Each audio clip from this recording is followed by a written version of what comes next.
Assalamualaikum warahmatullahi wabarakatuh. Balik lagi dengan saya Sukma Jalikma di channel Gapan Barekon Sukma Wijaya Alhima.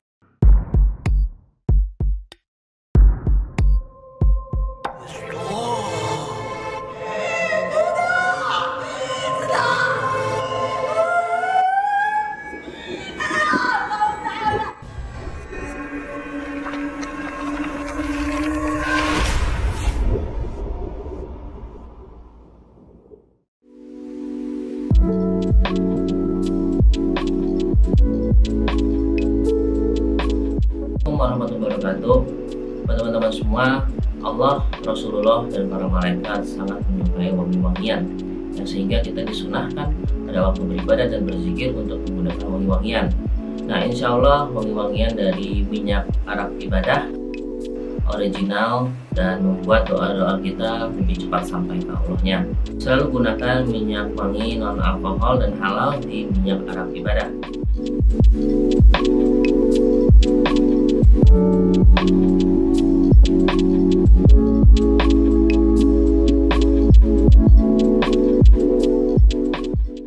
Baik, pada video kali ini saya kedatangan narasumber. Ya, dia ini dulu mendapatkan gangguan-gangguan di rumahnya. Jadi sampai ada jenglot. Nah, ini adalah Mas Fajar. Ya, Mas Fajar, apa kabar?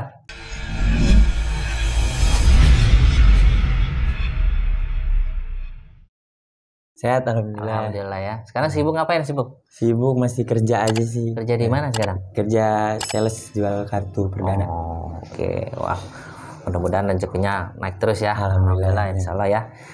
Nah, jadi ceritanya kan tadi Mas Fajar itu ngobrol-ngobrol sama kita nih. Tadi kan soal Mas Fajar tuh di rumah yang dulu. Jadi sekarang udah pindah ya? Sekarang udah pindah. Nah, cuman kita sebelum yang kepindah ini kita cerita dulu rumah yang lama nih, rumah lama.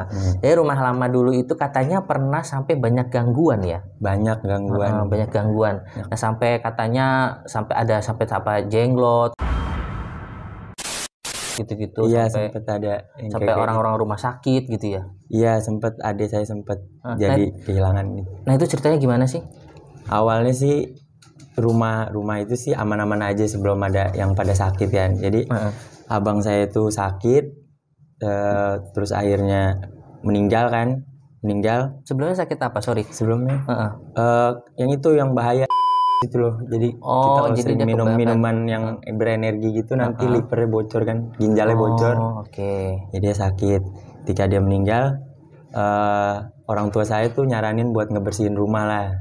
Niatnya ngebersihin rumah adalah dipanggil ustadz kepercayaan keluarga saya lah buat lihat nih ada apa sih gitu kan. Akhirnya setelah dia bersihin itu rumah, bahwa ada sosok yang ketangkep gitu. Cara dia ngebersihinnya gimana? Ngebersihinnya tuh dia baca-baca doa sambil ngelilingin rumah. Sama tim dia? Berarti sendiri aja? Pak Ustadz ini sendiri, yang pertama, jenglot pertama ini sendiri dia. Sendiri? Dia keluarnya sendiri. Dan dapat itu ada di para rumah jenglotnya. Di atas rumah? Atas rumah. Jenglot? Dapatnya. Bentuknya jenglotnya kayak gimana Mas? Di dalam daun pisang. Oh, ini instat pertama ya? Ini yang pertama. Dia ketemu di atas daun pisang gitu? Daun pisang, ternyata dalamnya jenglot. Oh, daun pisangnya diikat gitu? Diikat, kayak ada tali gitu tuh, sudah kering kan karena udah kelamaan.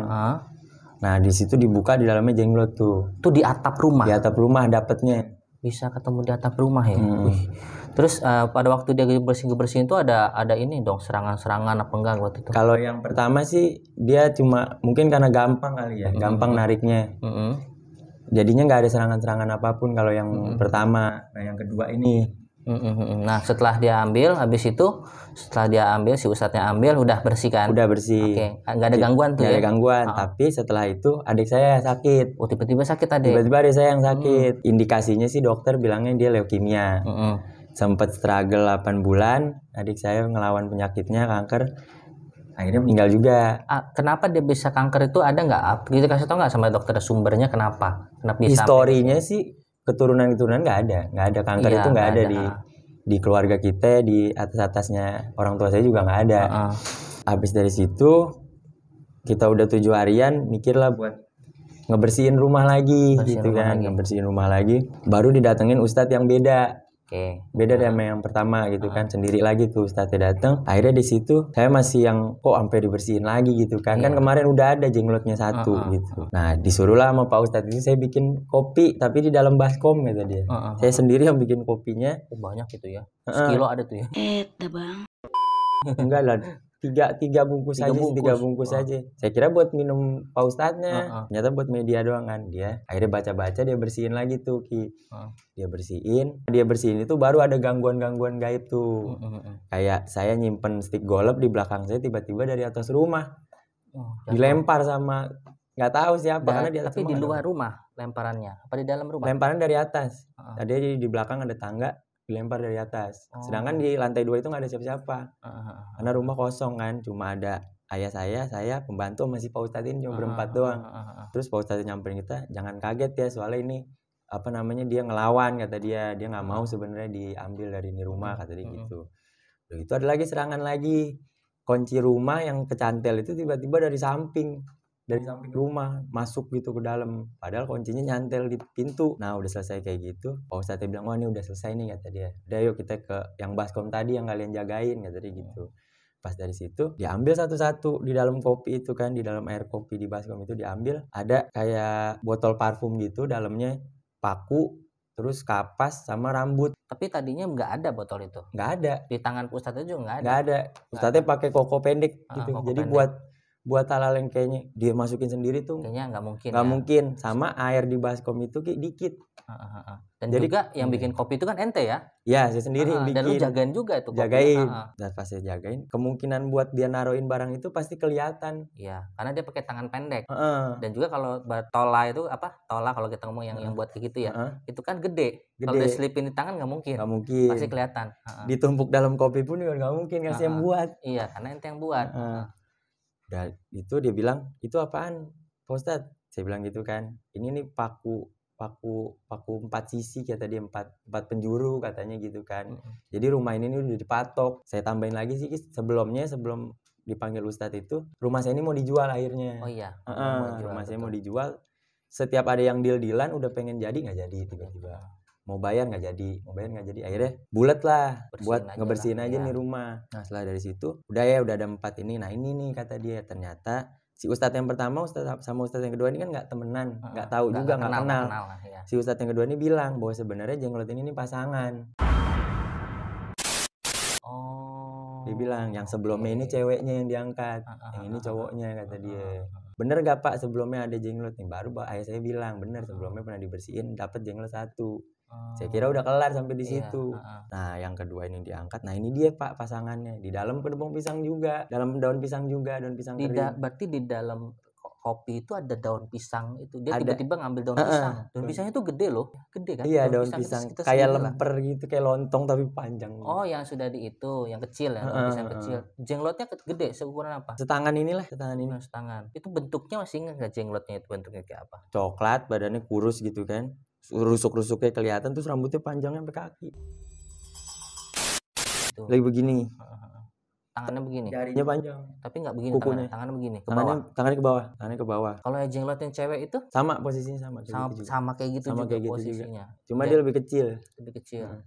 Oh gitu. Nah, lalu setelah diambil jenglotnya itu diapain sama Ustadznya? Kita sekeluarga kan takut juga ya, tiba-tiba ada benda-benda kayak gitu kan ya. Bawa aja deh Pak Ustadz. Kita sekeluarga ngomong gitu, maksudnya dibersihin apa-apa gitu, dibuang. Karena kita nggak ngerti. Terus kan dikasih tahu nggak sama Ustadznya, dari Ustadz pertama atau Ustadz kedua gitu, bahwasanya ini dari mana gitu? Apakah ini kiriman atau dulu ada yang masang apa gimana? Rumah itu dulu kalian belinya second atau bangun sendiri sih? Second.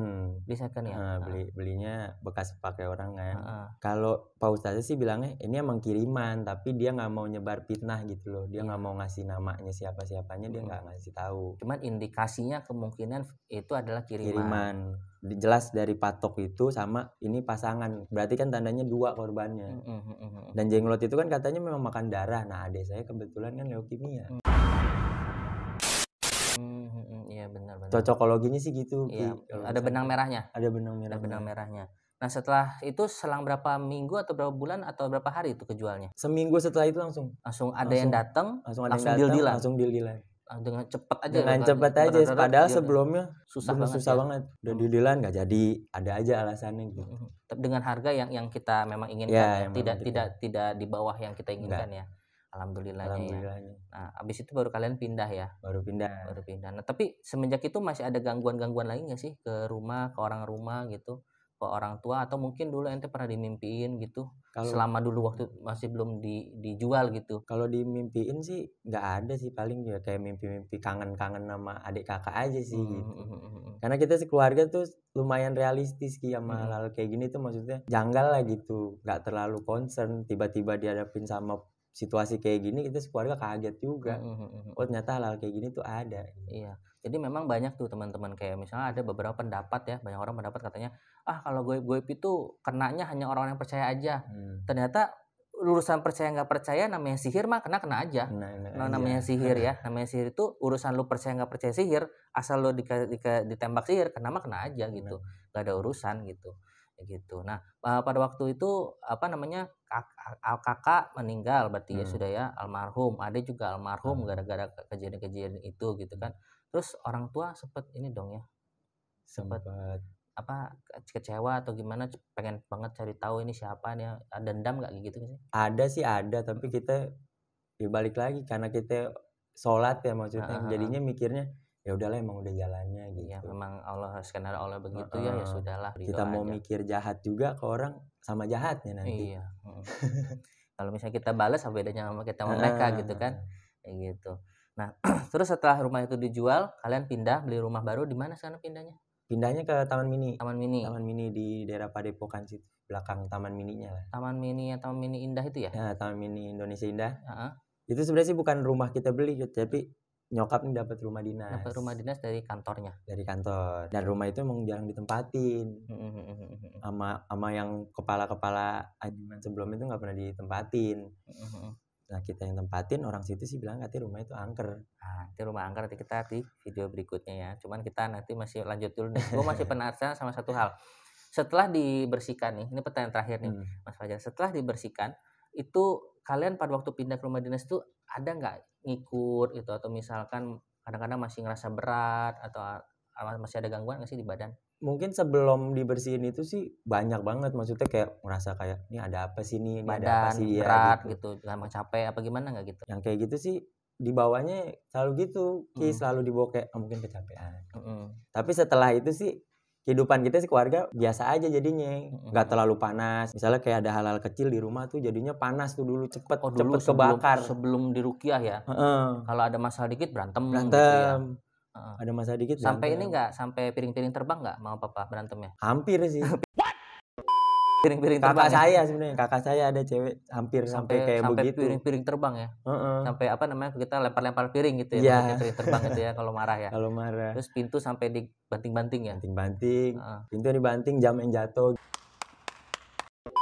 Gitu Ki, sampai sering. Pokoknya marah lah. Marahnya kelewatan gitu, setanan gitu. Kayak bukan kita masing-masing gitu. Padahal cuma masalah simpel ya. Kadang-kadang ya. Masalahnya simpel. Tapi semenjak diruqyah itu alhamdulillah mulai adem. Logikanya, akalnya mulai nyambung gitu. Mulai mikir liburan lagi. Mulai mikir maksudnya ya udahlah jangan terlalu sedih juga. Emang dua orang kehilangan satu orang aja sakit banget gitu. Ini dua dalam rentan waktu setahun tuh. Dalam setahun iya. Jadi begitu kakak meninggal, abang saya meninggal, langsung nyambung langsung ke adik saya. Adik saya langsung waktu berapa hari? Langsung ngedrop. Langsung setelah dikebumikan, langsung berapa hari setelah itu? Enggak, sehari itu juga tuh adik saya udah kuning tuh. Oh, langsung masuk rumah sakit. Kayak pindah gitu, iya langsung. Diakalin pakai obat batuk gitu kan, obat penurun panas tuh nggak mempan, malah tambah sakit. Nah, akhirnya sebulan di rumah sakit baru indikasinya ternyata kanker. Awalnya sakit biasa. Masih fresh ya, baru meninggal, terus adik langsung kena gitu ya, sakit ya. Langsung ke rumah sakit lagi, padahal belum 7 harian, belum apa ya. Belum. Ngeri juga ya kayak gitu ya. Oke, mungkin ya itulah namanya manusia ya, kita kan nggak mau suuzon ya, benar kata Ustaz, kita nggak boleh suuzon ya gitu kan. Ya semua juga udah skenario Allah ya, udah seperti itu ya, coba dijalanin aja. Dan ketemu sama ustadz-ustadz itu pun juga atas skenario Allah juga gitu kan. Ya begitulah namanya, kita juga susah menebak skenario Allah seperti apa. Nah, teman-teman semua, nanti kita akan ngobrol lanjut sama Mas Fajar tentang di rumah dinasnya yang baru. Jangan kemana-mana, tetap tonton terus pada Paus Sukma Wijaya Al Hikmah. See you, bye-bye.